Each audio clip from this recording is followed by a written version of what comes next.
Hey everyone, welcome back to Scripture Study with Smithy. So this morning I was opening up the scriptures just randomly, like I've been doing sometimes, and I came across Amos chapter 9. It's pretty good read, but I wanted to just read the last verses from 11 through to 15 and just have a little chat about them. So here we go. Amos 9:11. In that day, so he's talking about the latter days, the days before the second coming of Jesus, right?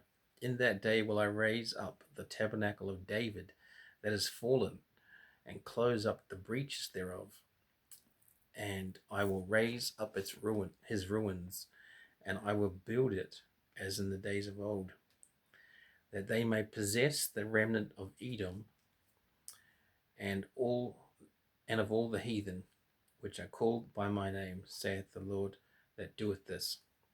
Behold, the days come, saith the Lord, that the plowman shall overtake the reaper, and the treader of grapes him that soweth seed. And the mountains shall drop sweet wine, and all the hills shall melt. And I will bring again the captivity of my people of Israel, and they shall build the waste cities, and inhabit them, and they shall plant vineyards, and drink the wine thereof. And they shall also make gardens, and eat the fruit of them. And I will plant them upon their land, and they shall no more be pulled up out of their land, which I have given them, saith the Lord thy God. Great scripture. Okay, let's just go through what is he talking about. 11. Verse 11, he's talking about the tabernacle of David. What is that? That is the temple of Solomon, right? So in the last days, there will be a temple that will be raised back up. He will also, it says, I will raise up his ruins as well. So even it could mean. I'm not an expert on these scriptures, right? I'm just reading them and I'm just interpreting what I think. Yeah. So let's just calm down with this one. This is just Smithy picking out some things that I think might be interesting, right? And I will raise up his ruins, and I will build it as in days of old. So his ruins could also mean the family of King David, like someone from his lineage will be raised back up into a prominent position. You know. Anyway, it could mean another king in Israel, or it could be just some political leader. Right?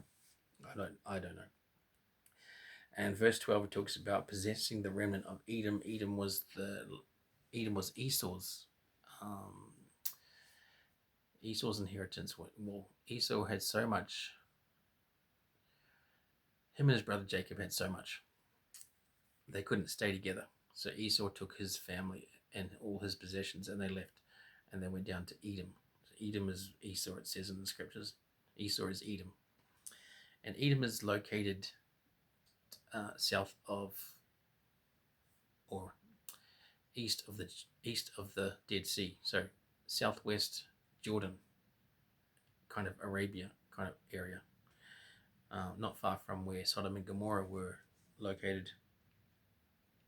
Okay, so that's it's interesting that the Israelites or the seed of David or whatever will possess the remnant of Edom and of all the heathen,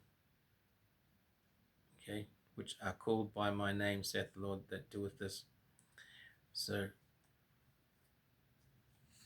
I mean, Israel's gotten back a lot of territory that, with the establishment of the state of Israel, it has right up to the Dead Sea and down towards the Gulf of Aqaba. I think it says it, Aqaba, and across towards the Gaza Strip. So it's got a massive, well, it's not a huge area, but it's got more land than what it had before, right? So it's getting it back. Anyway, which we will talk about in another scripture. So I'm going to skip verse 13, but let's go back to 14. He talks about, I will bring again the captivity of my people of Israel, and they shall build the waste cities and inhabit them. If you've ever seen any footage or photos of the land of Israel before 1948, there wasn't much there. Like, it was a desert.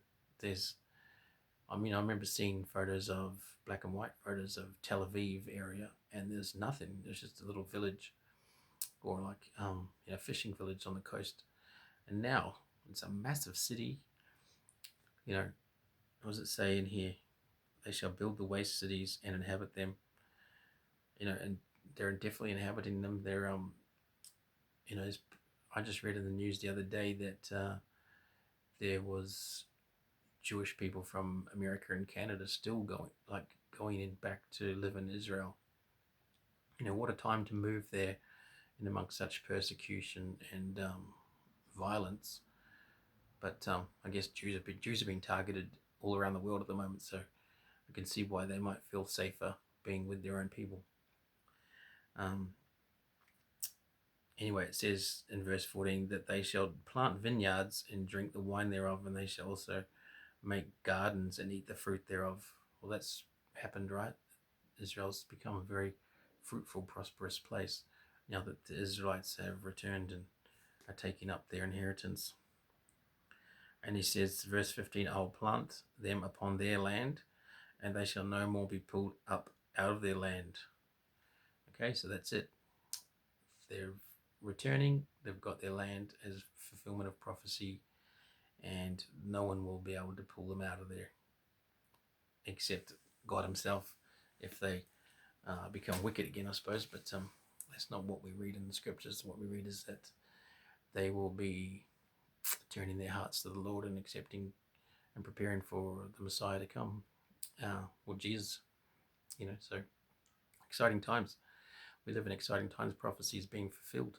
It's great to read the scriptures just randomly like that. Just open up the Old Testament randomly, read a scripture and go, oh, wow, yeah, I'm seeing this unfolding and happening in my lifetime. This is fantastic.